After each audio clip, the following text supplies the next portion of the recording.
But I do think that the overall point of, and I use the word protests lightly, has gone way of the dodo, and these far left extremists have hijacked the agenda for their own purpose and loose causes. Slainte Ron, previously known as Ron Buckley for those of you who don't know, is a bottom of YouTube figure. I won't call him a troll, but he has contributed greatly to the negativity against creators.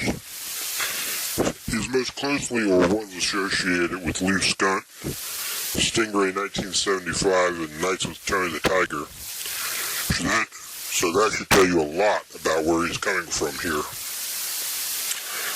Having said that, over the years, I've found Ron to be somewhat reasonable, and most of our interactions haven't been unpleasant, so I've decided answering some of his questions would be a good exercise. Which brings me into Princess Bubbles. And I was on his or her site the other day, and I saw on the banner that, yeah, it says, what does it say? I am an anti-fascist. Thanks for asking. It's talking about the channel description. I put that there because I know it will trigger some trolls. Well, I got something to ask. And you don't have to answer if you don't want to. It's perfectly fine. But I am curious. To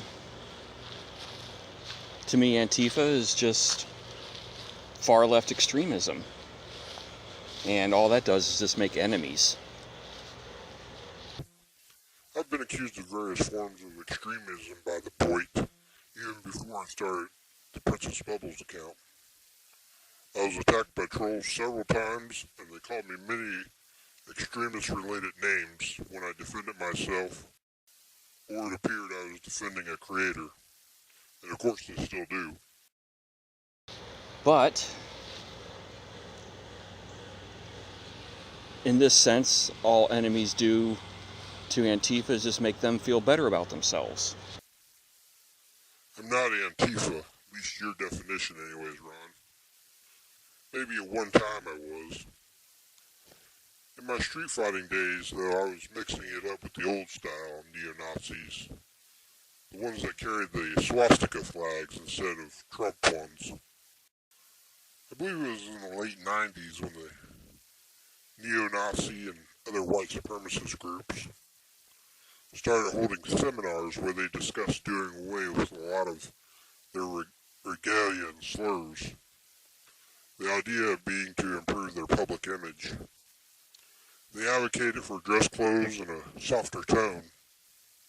You can draw a direct line from them to people like Ben Shapiro, Milo Yiannopoulos, and Richard Spencer. And it doesn't bother me at all that they and their access were confronted in the streets. Maybe Antifa was inspired by their grandparents who fought the fascists in World War II.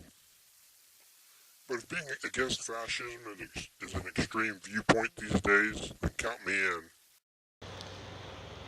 And you pretend that all the badness in the world is due to the enemies, and all the goodness is in you. So, who are the bad people? I'd like to know. Is it the government? Is it the police? Is it any authority? The problem is the system. The government, police, etc. exist to keep it running in place. There have been incremental changes over the centuries, and as a country we've made progress, but it's not happening fast enough. And now you have a large group of people who are afraid of change and are working to stop it, as well as wind back the clock by any means necessary. And what makes you, I think, I'm not going to put words in, so please let me know, socialism is the way to go for the U.S. I know I've mentioned the proletariat and bourgeoisie several times, but I'm not a socialist. I don't believe it's right for America. I've enjoyed the fruits of capitalism, but it's a system that is badly flawed. It depends on a permanent underclass, which it's become increasingly difficult to even be a working part of in America. The gap between wages and the cost of living continues to increase. We can't even depend on the peasants in China anymore to keep our system running. They traded democracy for capitalism, and now they want more of both. I mean, it's failed in all around every single country around the world. Every country, Ron? There are many examples of capitalist governments failing as well. They work until the people running them fail to make the right changes fast enough. By the way, I hope the Philippines works out for you. Not even Bernie Sanders was running on a full socialist platform. He's all about democratic socialism, which from what I've seen is an expansion of what we have now, but with a focus on equality. But I don't have the answer for what is a better system.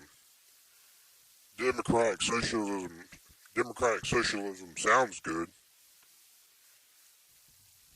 It's not a good name though.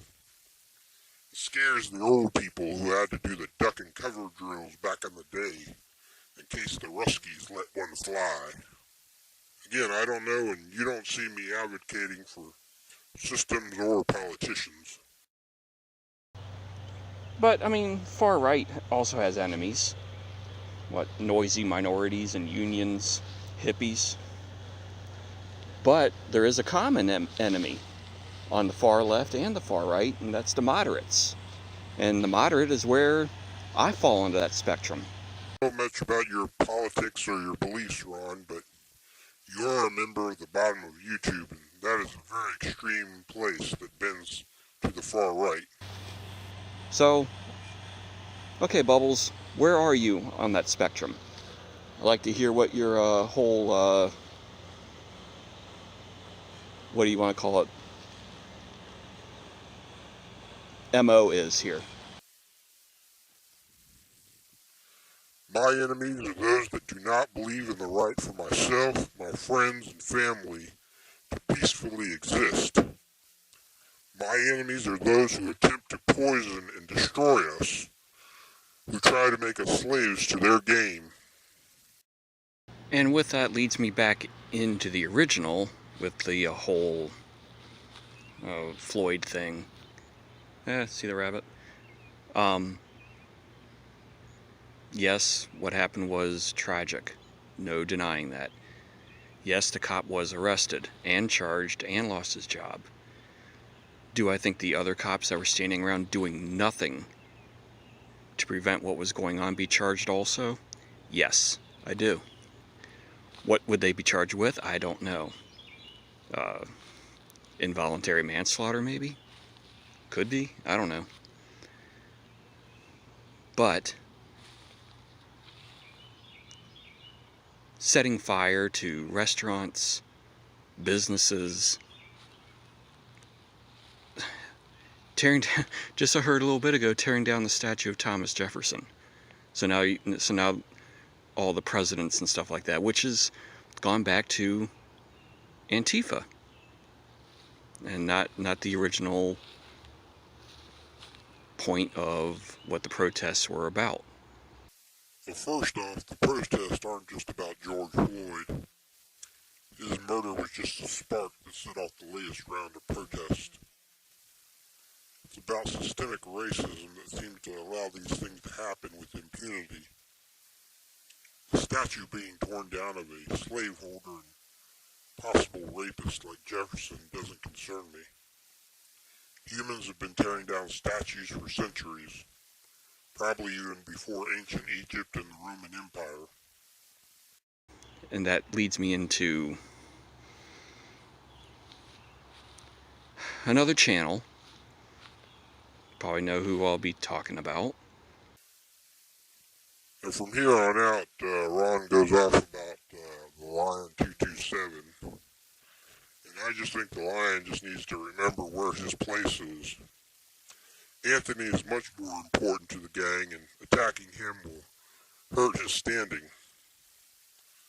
As long as he keeps attacking Billy and Neslever, he's useful, but if he gets too full of himself, they'll turn on him again. The gang always has to be attacking someone.